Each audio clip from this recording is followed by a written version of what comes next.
Biarlah hari ini menjadi hari yang spesial bagi kita semua untuk menghampiri tahtanya yang kudus. Kami bersyukur Tuhan, Engkau baik dalam hidup kami, Engkau ajaib dalam hidup kami Tuhan. Haleluya Yesus Tuhan. Banyak yang Engkau perbuat di dalam hidup kami. Rancangan-rancangan-Mu indah selalu.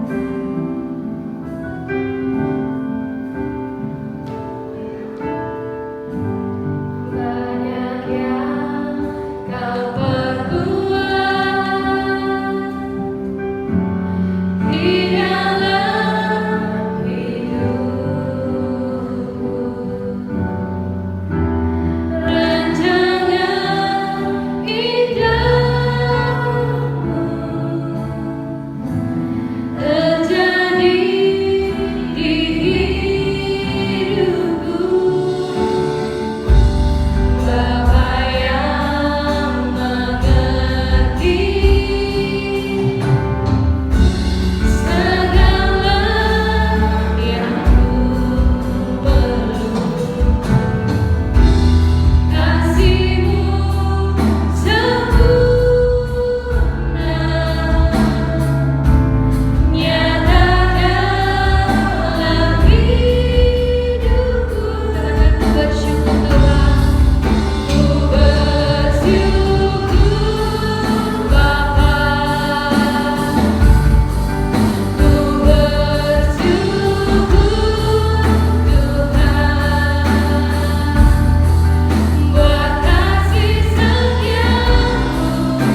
pada pagi hari ini Tuhan. Karena kami mau bersuka cita di dalam Engkau, karena kami mau berkemenangan di dalam Engkau Tuhan. Terima kasih Tuhan, kami yang hadir pada saat ini, kami minta urapan Tuhan, urapi setiap kami Tuhan. Dan kami membuka ibadah kami dari awal, pertengahan, sampai pada akhir, hanya dijadi dalam nama Tuhan Yesus. Haleluya, amin. Masih tetap berdiri, amin. Karena sekarang banyaknya anak muda, jadi kita akan bersuka cita bersama dengan Tuhan. Kami terima kuasa-Mu Tuhan.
Benar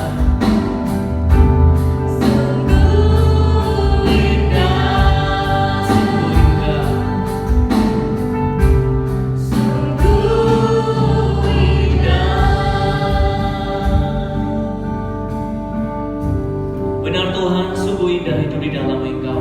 Kami mengucap syukur ya Tuhan akan pengenalan terhadap Engkau ya Tuhan. Yesus Tuhan, Juru Selamat kami. Biarlah kami hidup senantiasa boleh turut kehendak-Mu dan semakin serupa dengan Engkau.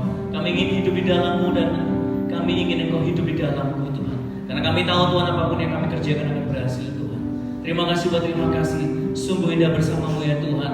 Biarlah pujian ini boleh menguatkan kami pada siang hari ini Tuhan. Untuk kami terus belajar menjadi serupa dengan Engkau ya Bapa. Terima kasih buat terima kasih, kami mengucap syukur Tuhan. Engkau Bapa yang baik, Bapa yang luar biasa, yang kami kenal dalam nama Tuhan Yesus Kristus, Allah Abraham, Allah Ishak, Allah Yakub, Allah bangsa Israel. Terima kasih Bapa, terima kasih. Kami mengucap syukur buat siang hari ini Tuhan. Kami tahu Tuhan dalam situasi yang saat ini mungkin kita dalam kesulitan untuk beribadah secara fisik, secara bersama-sama dengan Engkau tuh, dengan saudara-saudara kita yang lain Tuhan. Tapi kami tetap percaya Tuhan bahwa Engkau tetap menyertai setiap anak-anak-Mu dimanapun mereka berada, baik hari tempat ini maupun hari di rumah. Kami percaya Tuhan penyertaan-Mu sangat sempurna, perlindungan-Mu sangat sempurna dalam kehidupan setiap anak-anak-Mu, setiap anak muda yang ada di tempat ini Bapak. Terima kasih buat terima kasih. Kami siap untuk mendengarkan firman-Mu Tuhan, dan biarlah Mu sendiri yang akan berbicara. Nyatakanlah menjadi kehendak-Mu, nyatakanlah apa yang menjadi keinginan hati-Mu Tuhan pada setiap anak-anak-Mu yang ada di tempat ini ya Bapak. Secara khusus setiap keluarga yang boleh datang pada siang hari ini Tuhan. Sembunyikan hamba-Mu sendiri di balik salib-Mu. Layakan hamba-Mu ini Tuhan. Hamba-Mu bukan siapa-siapa, hamba-Mu penuh dengan kekurangan dan kelemahan.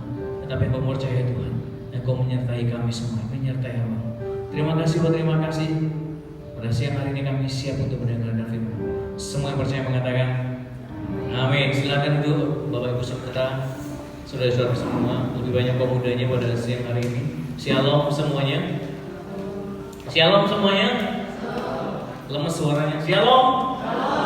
Ya, ada sukacita pada pagi hari ini. Setelah kita tidak bertemu berapa bulan, berapa minggu, kita bersyukur pada siang hari ini kita boleh dipertemukan kembali di tempat ini dengan suasana yang mungkin sedikit berbeda karena kita sekarang dipisahkan oleh jarak minimal 1 meter. Dan mungkin kita tidak bisa lagi bersalaman satu dengan yang lain, tetapi itu tidak mengurangi sukacita pada kita semua yang di tempat ini. Kita tetap percaya bahwa Yesus tetap hadir dalam situasi yang mungkin saat ini dianggap tidak nyaman, situasi yang saat ini mungkin dianggap menakutkan, mengkhawatirkan, tetapi kita tidak perlu khawatir. Tetap gunakanlah, tetap laksanakanlah, tetap lakukanlah apa yang menjadi bagianmu, yaitu taat kepada pemerintah sebagai wakil Allah yang ada di bumi ini untuk menjaga jarak, memakai masker, dan selebihnya kita serahkan kepada Tuhan. Amin. Karena kekhawatiranmu yang berlebihan tidak akan menambah sehasta jalan hidupmu. Amin. Mau lockdown, mau PSBB, mau new normal, mau apapun yang terjadi saat ini tidak akan mempercepat atau memperlambat kematian kita semuanya. Karena kita semuanya sudah punya jatah masing-masing. Amin. Kalau memang pas kena COVID meninggal ya memang jatahnya gitu ya. Sudah waktunya. Tapi kita sebagai warga negara taat kepada wakil pemerintah, wakil Allah di bumi, yaitu pemerintah kita yang sah, untuk selalu menjaga jarak dan menggunakan masker, cuci tangan, ya, dan cuci mulut setelah makan. Amin. Oke, Bapak Ibu Saudara, minggu lalu saya sudah berbicara mengenai kerukunan keluarga. Dan minggu lalu mungkin Bapak Ibu Saudara bisa lihat tayangannya di hari ini jam 8 tadi, atau mungkin bisa melihat di siaran ulang. Jadi siaran ulang minggu lalu saya berbicara mengenai kerukunan keluarga. Ada 3 kunci yang menjadi dasar kerukunan keluarga. Yang pertama adalah setiap anggota keluarga harus menjalankan. Saya mengulas sebentar. Setiap keluarga, setiap anggota keluarga harus menjalankan fungsinya masing-masing. Seorang ayah harus bertindak sebagai seorang ayah. Seorang istri harus bertindak sebagai seorang istri. Seorang anak harus bertindak sebagai seorang anak. Seorang mertua, seorang menantu harus bertindak sebagaimana seorang menantu dan seorang mertua. Tidak boleh saling melangkai satu dengan yang lain. Ketika semua anggota keluarga boleh berjalan dengan fungsinya masing-masing, dalam satu keluarga tidak akan terjadi pertentangan. Ya, tidak akan ada saling menyalahkan satu dengan yang lain. Suami tidak ambil jatah pekerjaan suami, pekerjaan istri, dan sebaliknya. Ya, suami juga tidak mengambil jatah pekerjaan istri. Ya, semuanya berjalan sesuai dengan fungsinya masing-masing. Yang kedua, yang kuat harus menopang yang lemah. Ya, siapa yang terkuat dalam satu keluarga harus menopang yang lemah. Dan yang lemah berjuanglah menjadi kuat, supaya suatu saat engkau pun bisa menopang yang lemah. Ya, saling menguatkan satu dengan yang lain. Ketika engkau kuat, jangan melupakan yang lemah. Ketika engkau lemah, berjuanglah menjadi kuat. Suatu saat engkau akan berguna buat mereka-mereka yang lemah. Yang ketiga, kejarlah hak kesulungan. Hak kesulungan berbicara mengenai berkat rohani, berbicara mengenai perkenanan hidup kita di hadapan Tuhan, mencari perkenanan di depan, di hadapan Tuhan. Apakah hidup kita semakin berkenan atau tidak di hadapan Tuhan? Itu yang Tuhan mau dalam kehidupan kita. Ingat, hak kesulungan tidak harus jatuh ke anak sulung. Kita semuanya berhak. Mungkin saat ini kau anak nomor terakhir, anak nomor 12, mungkin anak yang nomor 20, atau mungkin anak yang ke nomor 25. Jangan khawatir, berkat kesulungan tidak harus jatuh ke anak pertama. Itu 3 kunci untuk menjadi keluarga utuh. Dan hari ini kita akan lanjutkan, tidak berhenti pada 3 poin itu, tapi kita akan berjalan ke depan. Kita harus menciptakan yang pertama. Kita harus menciptakan yang pertama adalah persatuan. Yang kedua, berhasil, dan yang ketiga adalah berdampak. Bapak saudara yang mungkin saat ini tidak bisa melihat tampilan di slide yang saat ini yang hadir bisa melihat di depan. Kehidupan kita itu seperti menelusuri jalan kehidupan. Ya, kita itu seperti sedang berjalan saat ini. Siapapun kalian, baik keluarga maupun pribadi, mungkin anak-anak muda saat kita semua sedang menelusuri sebuah jalan kehidupan. Ya, di mana jalan kehidupan akan menemukan sebuah ujung, ada finishnya. Tidak ada di sini yang akan bisa bertahan hidup 1000 tahun atau 2000 tahun secara fisik. Tidak ada yang bisa bertahan. Tetapi kita semua yang punya jalan kehidupan, suatu saat kita akan mengakhiri. Dengan harus mengakhiri, ada finishnya. Ada yang finish di 20 tahun, ada yang finish di 30 tahun, ada yang finish di 60 tahun, ada yang finish di 70 tahun. Kayak anak muda di sini tempat ini. Engkau juga tidak tahu masa depanmu apakah. Engkau tidak tahu apakah engkau mungkin besok masih ada. Jangan berpikir karena kita masih muda, anak muda, terus kemudian kita berpikir bahwa umurku masih 40 tahun lagi. Tidak. Banyak anak muda meninggal lebih cepat saat ini. Setiap orang punya pertanggungjawaban masing-masing. Kita seperti menelusuri sebuah kehidupan, jalan kehidupan. Di mana jalan kehidupan itu ada 3 finish, ada 3 capaian yang harus kita raih. Yang pertama adalah bersatu. Itu adalah capaian pertama kita. Milestone, finish yang pertama, kita harus bisa bersatu dalam sebuah keluarga. Yang berikutnya adalah finish yang berikutnya, kita harus bisa berhasil. Setelah bersatu, kita lanjut ke fase berikutnya, kita harus berhasil. Yang ketiga, kita harus melanjutkan perjalanan berikutnya, kita harus berdampak. Kita akan jelaskan lebih detail apa itu bersatu, apa itu berhasil, dan apa itu berdampak. Ya, dalam jalan kehidupan, bayangkan bahwa kita sedang akhir tahun ini saya akan pulang ke Medan naik mobil, rencana, masih rencana. Tapi doakan Bapak Saudara, saya akan tes naik mobil sama istri saya, atau kuat apa enggak. Mudah-mudahan kuat, karena sampai Bali saya kuat. Tinggal saya harus ke Medan 1900 km jarak tempuh dengan kendaraan, dengan jalan normal kurang lebih 3 hari 2 malam. Tapi dengan sudah ada jalan tol, harapannya sih 2 hari 1 malam. Bapak Saudara, menuju Medan tidak gampang. Di sini banyak orang Medan, ada layang-layang Medan di sini semua. Ada Karlin, ada Meten, ya, dan layang-layang yang lain. Kalau ada, mungkin yang saat ini nonton. Ke Medan tidak mudah, jalannya berlekok-lekok. Katanya banyak hutan, kita akan melewati hutan, kita akan melewati jalan yang terjal, ada naik turun, banyak tantangan ibu saudara.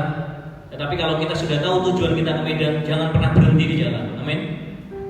Jangan pernah berhenti. Kalau kita sudah tahu tujuan kita ke Medan, ketika kita melewati mungkin nanti hujan, jalan berlekok, jalan naik, jalan turun, sepertinya susah, jangan pernah berhenti bergerak sampai ketemu Medan, sampai ketemu makan BPK. Demikian juga dengan kehidupan kita. Pada akhir ujung kehidupan kita ada finish yang terakhir yang namanya berdampak. Untuk menjadi berdampak kita harus melewati perjalanan finish yang pertama, bersatu. Milestone yang kedua atau finish yang kedua namanya berhasil. Dan yang ketiga baru kita bisa berdampak. Untuk menjadi orang yang berdampak kita tidak cukup bersatu terus kemudian kita lompat menjadi berdampak, tidak. Setelah bersatu kita harus berhasil dulu. Harus diusahakan. Ini bukan sesuatu yang tiba-tiba, bukan instan. Bukan sesuatu yang ujuk-ujuk karunia anugerah, bukan sesuatu yang tiba-tiba datang langsung berhasil. Gak ada di sini yang dilahirkan langsung berhasil. Tidak ada anak muda yang sukses yang sebelumnya langsung berhasil. Mereka harus berdarah-darah. Mereka harus kerja keras, mereka harus tekun untuk menjadi berhasil. Dan setelah itu baru dia bisa berdampak. Tidak ada yang instan. Kita harus bekerja keras, harus mengupayakan menjadi seorang yang bersatu, berhasil dan berdampak. Itulah finish akhir kehidupan kita. Apakah ketika kita dipanggil sama Tuhan, apakah kita sudah berdampak? Apakah kita sudah menjadi berkat buat orang lain? Apakah kehidupan kita sudah pernah dirasakan, kehadiran kita, dampak kita sudah dirasakan oleh orang lain? Atau jangan-jangan kehadiran kita hanya menjadi bahan cemoohan? Atau jangan-jangan kehadiran kita menyusahkan orang lain? Itulah ujung kehidupan, finish kehidupan kita. Anak-anak muda, jangan berpikir bahwa waktu kalian lebih panjang atau masih banyak kesempatan. Tidak, di hadapan Tuhan semuanya sama. Mau yang tua, mau yang muda, mau yang anak-anak, mau yang lanjut usia, tanggung jawabnya sama. Sahabat saudara, demikianlah gambaran sebuah perjalanan kehidupan keluarga. Ada pria, ada wanita, ada anak-anak. Mereka berjalan berliku-liku sampai kepada finish yang kedua. Finish yang pertama bersatu. Kemudian yang melanjutkan lagi sampai berhasil. Kemudian finish yang ketiga sampai berdampak. Tidak bisa lompat, tidak bisa shortcut, potong kompas. Tidak bisa. Kita harus ikutin prosesnya. Ikutin prosesnya. Hasil tidak pernah membohongi proses. Amin. Jangan berorientasi pada hasil. Jangan anak-anak muda, jangan berorientasi kepada hasil. Berorientasilah kepada proses. Karena hasil tidak pernah membohongi proses. Ikuti prosesnya. Hasil akan mengikuti. Amin. Apakah bersatu? Bersatu adalah menyatukan perbedaan-perbedaan untuk sebuah tujuan. Bapak Ibu Saudara, anak-anak muda di sini, ingat. Saya mengilustrasikan ketika saya kebetulan hari-hari ini sedang sibuk membuat hidroponik, tanaman hidroponik di atas ruko di mana kami tempat melayani. Saya akan menanam tomat, menanam lombok, menanam kangkung, dan di situ nanti ada ikan-ikan. Bapak Ibu Saudara, anak muda kalau mau makan ikan nila, silakan sebulan lagi boleh datang ke tempat kami. Ada warung juga di sana, gratis buat anak muda. Gratis yang pertama, yang kedua bayar. Enggak Bapak Saudara, kalau buat pelayanan kita tidak akan pernah setengah-setengah. Ya. Saya mengibaratkan sebuah bakal tumbuhan yang namanya tomat. Ketika saya mendapatkan sebuah biji tomat yang siap tanam, dia tidak akan pernah bisa menjadi tumbuh kalau dia tidak pernah digabungkan dengan tanah, kalau dia tidak pernah dikasih air, dan yang terakhir ketika dia tidak diberikan matahari. Ketika saya mempunyai biji tomat, saya masukkan ke pot, kemudian saya taruh begitu saja, dia nggak akan tumbuh. Dia diperlukan air, dia memerlukan matahari. Itu baru menjadi bakal tanaman. Itu baru menjadi bakal tanaman. Demikian juga dengan kehidupan kita. Keluarga-keluarga anak muda, kalian harus bersatu, melepaskan ego, merendahkan diri, mempunyai satu tujuan. Kalian harus melepaskan diri. Tidak mudah. Anak-anak Anak-anak muda lepas ego, orang tua juga melepas ego, semuanya harus bersatu. Tidak ada satu yang merasa lebih tinggi dan satu merasa lebih rendah. Tidak ada satu yang merasa lebih kuat atau satunya yang merasa lebih lemah. Tidak ada satu yang merasa lebih pandai atau lebih bodoh. Tidak ada satu yang merasa. Tidak ada satu yang merasa lebih baik atau tidak. Semuanya harus merendahkan diri, harus bersatu satu dengan yang lain. Ibarat sebuah permainan sepak bola, ada penyerang, ada pertahanan, ada pengumpan. Dari 3 posisi ini semuanya satu, punya gol, satu gawang. Kalau dalam satu permainan sepak bola gawangnya banyak, pening kita, susah harus masukin kemana. Tetapi meskipun mereka ada 3 posisi, mereka tahu ke arah mana bola itu harus ditendang, ke arah mana bola itu harus dituju, dan apa yang harus dicapai. Perlu kesatuan hati,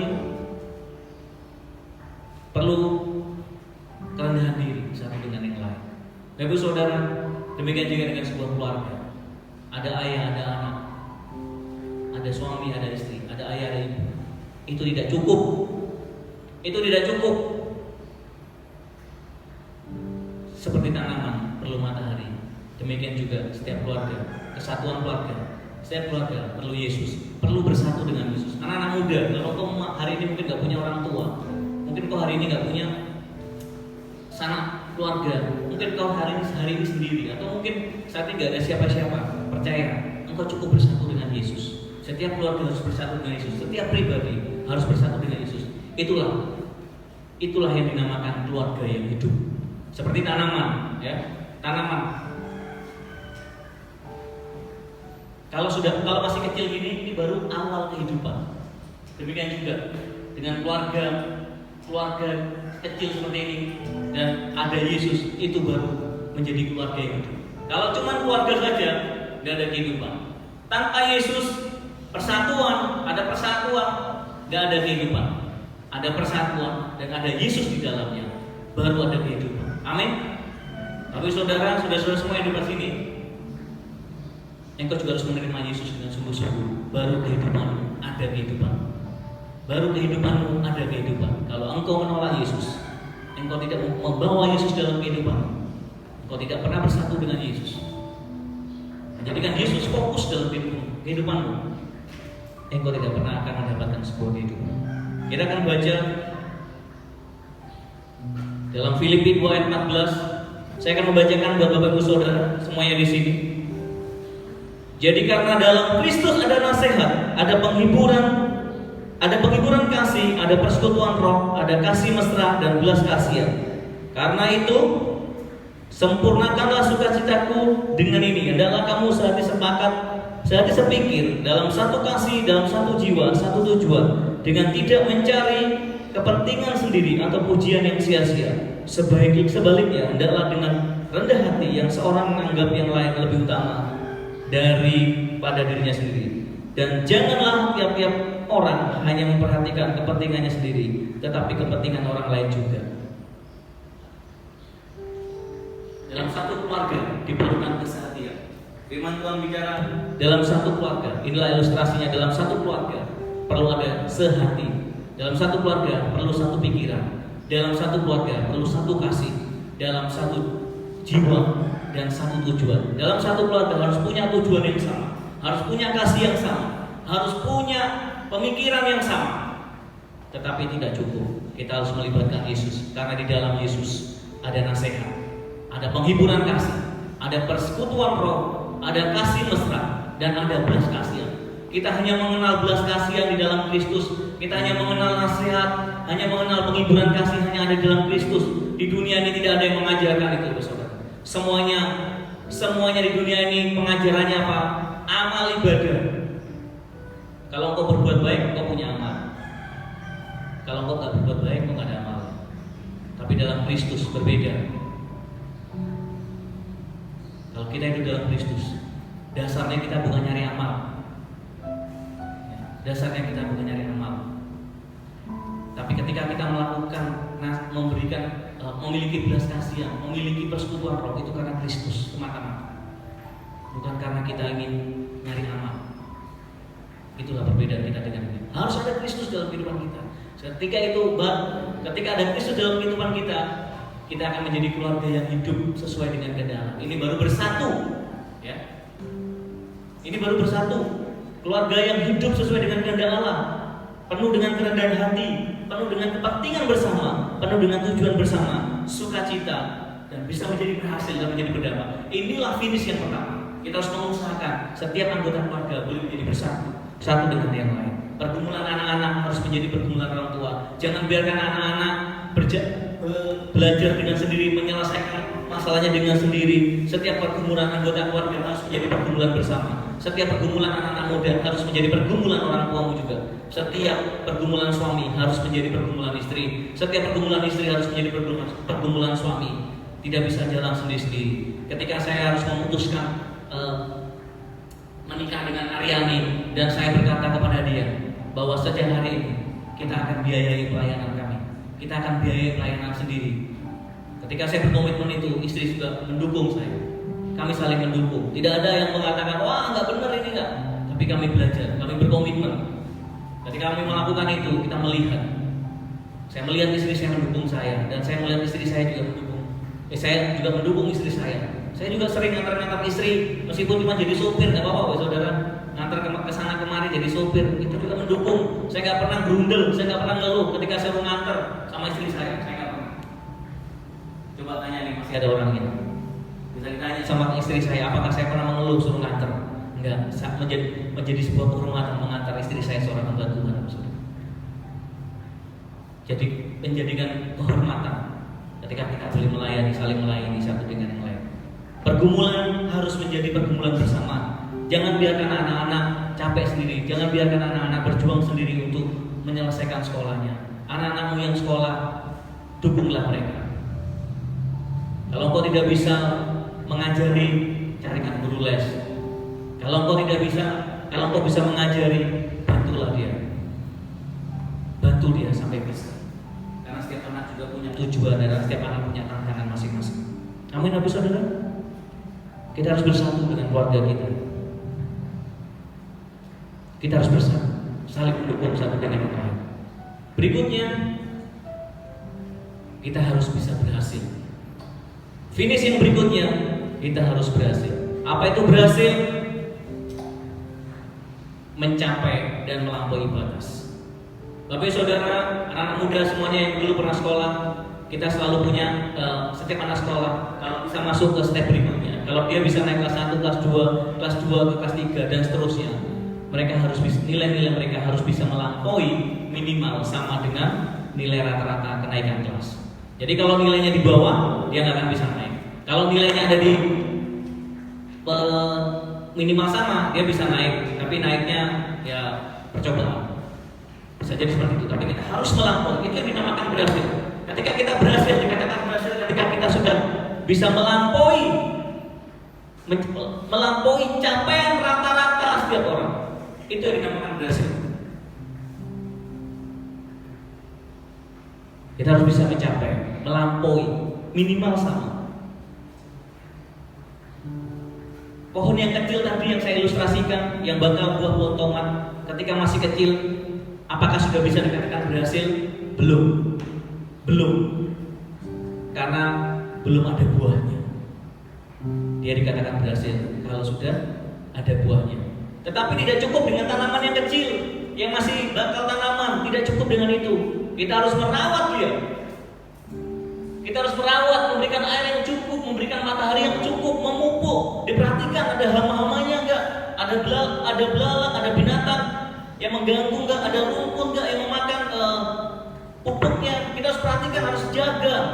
Demikian juga dengan kesatuan harus kita jaga, harus diusahakan terus, dirawat untuk kemudian mencapai sebuah pohon tomat yang lebat. Untuk bisa mencapai pohon tomat yang lebat, itu baru berhasil. Ketika seorang petani mempunyai target dalam panen, saya kalau menanam tomat, saya target rata-ratanya pada umumnya target rata-rata misalkan 1 ton per hektar per hari. Misalkan seorang petani dikatakan berhasil ketika dia melampaui lebih dari 1 ton. Ketika dia bisa melampaui lebih dari 1 ton, anggaplah 1,5 ton per hari per hektar, itu baru dikatakan berhasil. Kalau dia belum mencapai itu, dia belum bisa dikatakan berhasil. Dia harus bisa melampaui batas rata-rata keberhasilan orang lain. Itulah yang dikatakan berhasil. Demikian juga dengan kehidupan kita. Ketika kita hidup di dalam Tuhan, keluarga, kita mengundang Yesus dalam kehidupan kita, keberhasilan kita diukur apakah kita semakin menemukan Yesus dalam kehidupan kita. Apakah kita semakin menemukan gambaran Yesus? Apakah ketika kita melihat cermin rohani, apakah kita bisa melihat Yesus dalam kehidupan kita? Kalau gagal, ulangi lagi. Kalau gagal, ulangi lagi. Terus tidak diupayakan. Ujung dari keberhasilan, finish yang kedua adalah semakin serupa dengan Yesus. Kita akan baca dalam Filipi 2:5-7. Hendaklah kamu dalam hidupmu bersama menaruh pikiran dan perasaan yang terdapat juga di dalam Kristus Yesus, yang walaupun dalam rupa Allah tidak menganggap kesetaraan dengan Allah sebagai milik yang harus dipertahankan, melainkan telah mengosongkan dirinya sendiri dan mengambil rupa seorang hamba dan menjadi sama dengan manusia. Merawat hidup kita untuk menjadi serupa dengan Kristus, kita harus berpikir seperti Kristus, yaitu mengosongkan diri, setia sampai mati. Mengosongkan diri berbicara mengenai kedagingan. Apakah hidup kita dalam menjalankan kehidupan mencari pujian sendiri, mencari kepuasan sendiri? Apakah kita terfokus kepada Yesus demi kemuliaan Yesus? Apakah demi Kristus? Apakah ini semakin serupa dengan Kristus? Atau karena kita ingin kita semakin besar?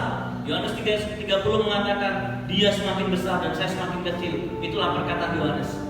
Yohanes sudah nabi yang besar, tetapi dia mengatakan Yesus harus lebih besar dan saya lebih kecil. Demikian juga dengan kita, ketika kita bersatu dengan keluarga, apakah Yesus semakin serupa dalam kehidupan kita? Apakah Yesus semakin besar dalam kehidupan kita? Atau kita malah semakin besar dibandingkan Yesus? Apakah akhirnya kita menjadi lebih mementingkan diri kita sendiri? Tidak, saudara. Kita harus menjadikan Yesus keserupaan, ukuran keberhasilan kita. Sampai kapan? Sampai seterusnya. Diupayakan terus. Kalau gagal terus, sampai hatimu sendiri mengatakan engkau sudah serupa dengan Yesus. Kalau hatimu masih menunggu, kamu masih belum lah ini, masih banyak kau yang kedaginganmu masih, salibkan terus. Merubah hidup kita, merubah keluarga kita, sampai kita serupa, sampai kita menemukan gambaran Yesus dalam cerminan rohani kehidupan kita. Engkau boleh berhasil dalam studimu, engkau boleh berhasil dalam pekerjaanmu, engkau boleh berhasil dalam gajimu, engkau boleh berhasil dalam banyak hal. Tetapi ketika tidak ada Yesus, itu menjadi sia-sia. Kita boleh berhasil dalam banyak hal. Mungkin gajimu saat ini melampaui gaji teman-temanmu. Mungkin engkau saat ini sekolahmu paling tinggi di antara yang lain. Keberhasilanmu mencapai sekolah paling tinggi. Di sini rata-rata S1 misalnya. Tapi engkau misalkan bisa sampai S5, sampai S7. Tetapi kalau tidak ada Yesus dalam kehidupan, sia-sia semua. Semuanya sia-sia. Keberhasilan harus disertai dengan Yesus. Karena ketika kita berhasil, ada gambaran Yesus dalam kehidupan kita. Bukan berarti kita tidak boleh sekolah pintar, tidak boleh bekerja, mencari tempat yang terbaik. Tidak. Tetapi kita harus semakin serupa. Dimanapun kita berada, kesuksesan secara materi, kesuksesan secara akademis, kesuksesan dalam apapun, harus ada Yesus dalam kehidupan kita. Sehingga gambaran Yesus itu bukan kita yang keluar. Karena semua apa yang kita capai, kalau bukan Yesus, kita bukan siapa-siapa.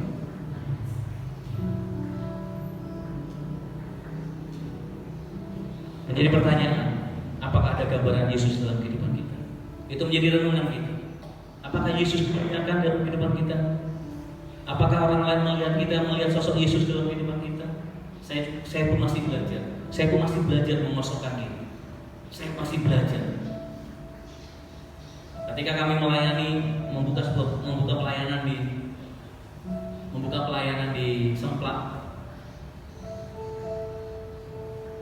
saya punya uang sebenarnya untuk melunasi rumah. Saya punya uang sebenarnya untuk melunasi rumah. Tetapi uang itu saya pakai semua untuk pelayanan. Saya nggak peduli. Saya tunda keuangan saya untuk melunasi rumah. tapi saya gunakan untuk pelayanan dan sukacita. Sampai hari ini kami tidak merasa kehilangan.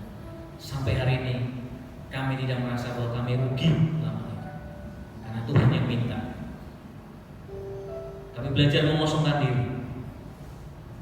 Harta bukan apa-apa, kecerdasan bukan apa-apa, materi bukan apa-apa.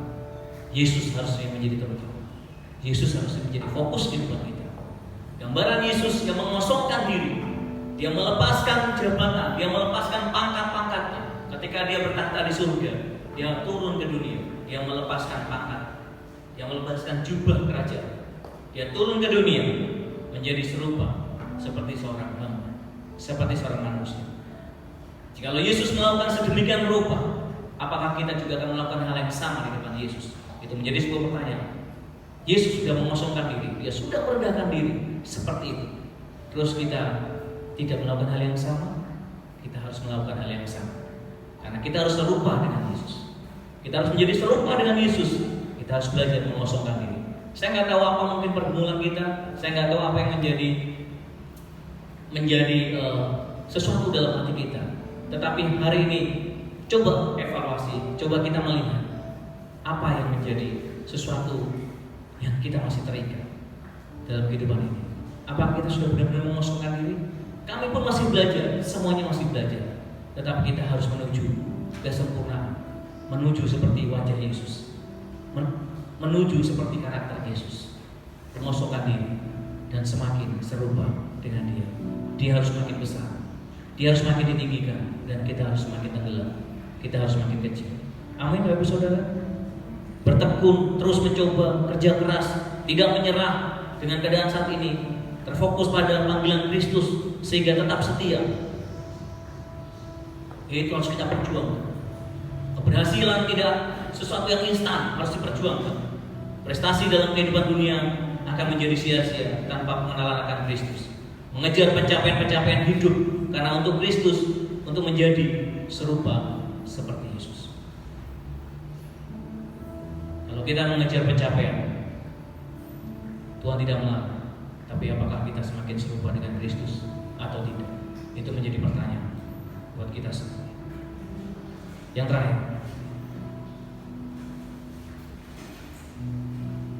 adalah finish yang terakhir, berdampak. Apa arti berdampak?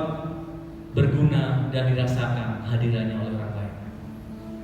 Pada finish yang ketiga ini, pada tujuan akhir, Tuhan menginginkan bukan hanya keberhasilan, tetapi keberhasilan yang kita raih harus berguna buat orang lain, harus berdampak, harus dirasakan oleh orang lain, orang-orang khusus yang belum mengenal Tuhan. Seperti pohon tomat, ketika seorang petani sudah mencapai 1,5 ton per hari per hektar, dia boleh bersuka cita. Tetapi pertanyaan berikutnya adalah, ketika hasilnya itu tidak bisa dijual, berguna? Ketika engkau punya lahan banyak besar, kebun tomat dengan hasil yang melimpah-limpah, tetapi ketika itu tidak bisa dijual, sama saja. Ketika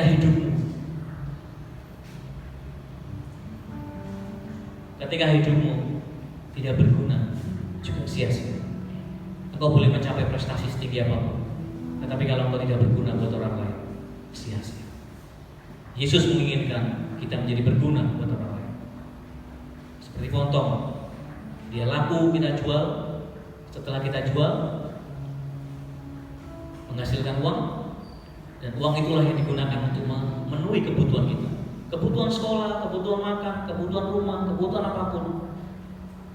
Kalau cuma menghasilkan tomat saja dan tidak bisa dijual, sia-sia. Hidup kita ketika semakin serupa dengan Kristus. Yesus setia sampai akhir. Setia bahkan sampai mati di kayu salib. Ketika dia setia mati di kayu salib, dia menjadi penyelamat buat orang lain. Dia menjadi penyelamat dunia. Dia menyelamatkan orang-orang berdosa untuk membawa mereka dalam kehidupan yang kekal di dalam Tuhan. Yesus berhasil, bukan hanya berhasil, tapi dia menyelesaikan sampai pada finish, bahwa dia bisa menjadi berguna buat orang lain. Apakah kita bisa seperti Yesus? Mungkin Tuhan tidak menuntut kita sampai harus kita mati di kayu salib. Tetapi hari-hari ini, apakah kita bisa berguna buat orang lain? Hari-hari ini susah. Apakah hidupmu sudah berguna buat orang tuamu? Apakah hidupmu sudah berguna buat saudara? Apakah hidupmu sudah berguna buat orang-orang yang belum mengenal Tuhan? Dalam situasi saat ini, semua orang menjadi egois. Bisa jadi semua orang menjadi egois. Tetapi kita boleh bersyukur melihat masih banyak anak Tuhan. Mereka boleh berbagi berkat dengan orang lain. Ketika kita melihat seperti itu, kita masih boleh belajar bahwa dalam situasi apapun tetap menjadi berkat buat orang lain. Itu yang Tuhan inginkan dalam kehidupan kita. Amin, bersaudara. Siap menjadi berkat. Itu yang menjadi tujuan akhir dalam kehidupan kita. Yesus mati di atas kayu salib untuk menebus setiap dosa manusia. Apakah apakah yang dialami oleh Yesus semuanya berjalan lancar? Tidak. Apakah banyak yang menolak Yesus? Banyak. Ketika Yesus sudah melakukan banyak mujizat, melakukan hal banyak kebaikan, tetapi masih banyak juga yang menolak Dia, sehingga Dia harus mati di kayu salib. Mungkin saat ini dalam situasi seperti ini, ketika kita ingin menyelesaikan finish yang ketiga, menjadi berdampak buat orang lain, terus kemudian banyak orang-orang yang mengecewakan kita, terus kita menjadi mundur. Jangan, selesaikan sampai terakhir. Meskipun engkau dikecewakan orang lain, meskipun engkau dihianati, meskipun engkau ditipu orang lain, karena kebaikanmu, jangan pernah mundur, jangan pernah kecewa. Selesaikan sampai akhir, sebagaimana Yesus sudah menyelesaikan sampai akhirnya. Selesai, sempurna. Dia mati di atas kayu salib untuk menjadi berkat, menjadi penebus dosa bagi semua orang.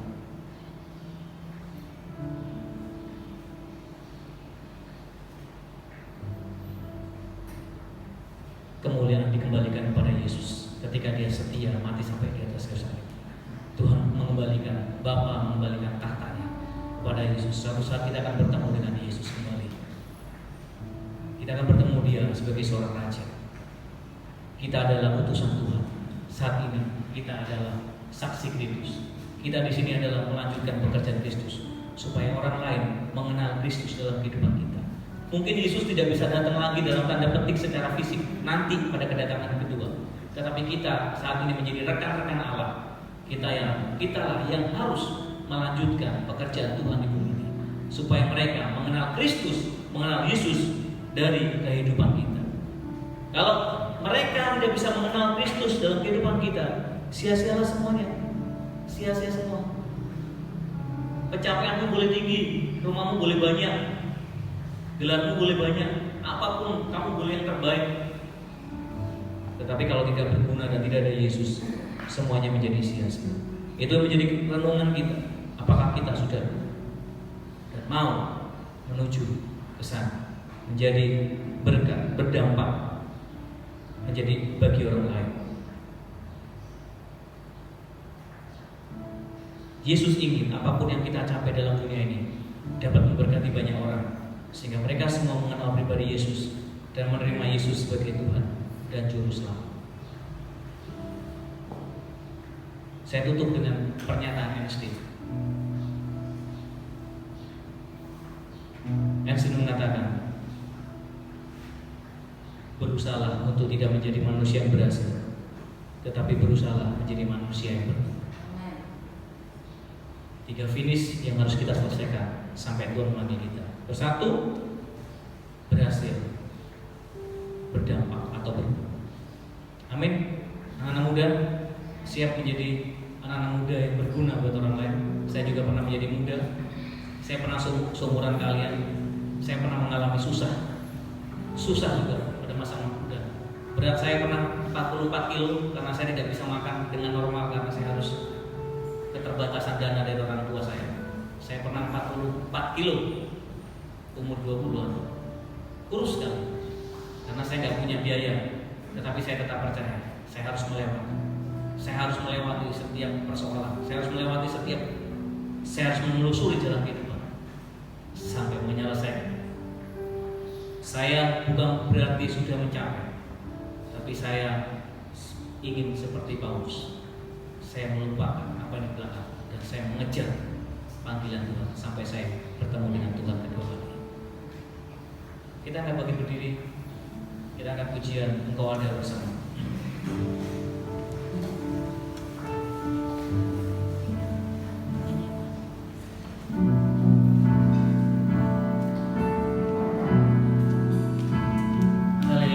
Tuhan Engkau ada bersama kami melewati masa-masa susah, masa-masa senang. Kami percaya Tuhan Engkau ada bersama dalam kehidupan kami.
Kami mengucap syukur ya Tuhan. Siapapun yang boleh mendengar firman Tuhan pada siang hari ini, baik yang ada di sini maupun yang di rumah Tuhan, kami menyerahkan dalam tangan-Mu Tuhan. Biarlah Engkau terus berbicara pada setiap anak-anak-Mu yang ada di tempat ini Tuhan.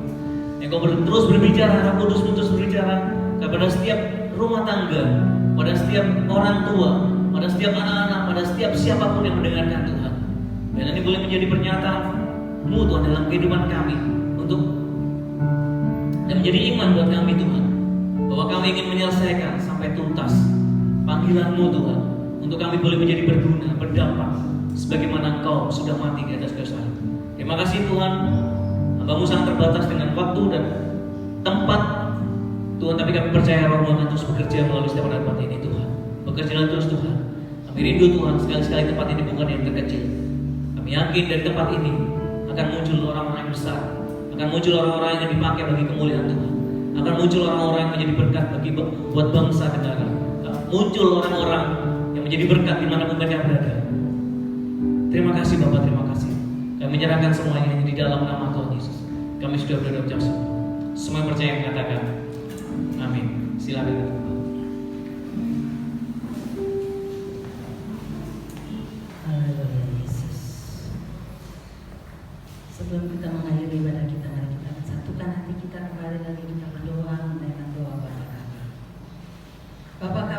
surga, dikuduskanlah namamu, datanglah kerajaanmu, jadilah kehendakmu di bumi seperti di surga. Berikanlah kepada kami pada hari ini makanan kami yang secukupnya, dan ampunilah kami kesalahan kami, seperti kami juga sudah mengampuni orang yang bersalah kepada kami. Dan janganlah membawa kami ke dalam pencobaan, tapi lepaskanlah kami daripada yang jahat. Karena Engkau yang mempunyai kerajaan dan kuasa dan kemuliaan sampai selama-lamanya. Amin. Mari saya undang saudara untuk bangkit berdiri. Bagi Bapak Ibu Saudara yang ada di rumah, saya persilakan untuk bangkit berdiri dan angkatlah kedua tanganmu di hadapan Tuhan dan terimalah berkat Tuhan.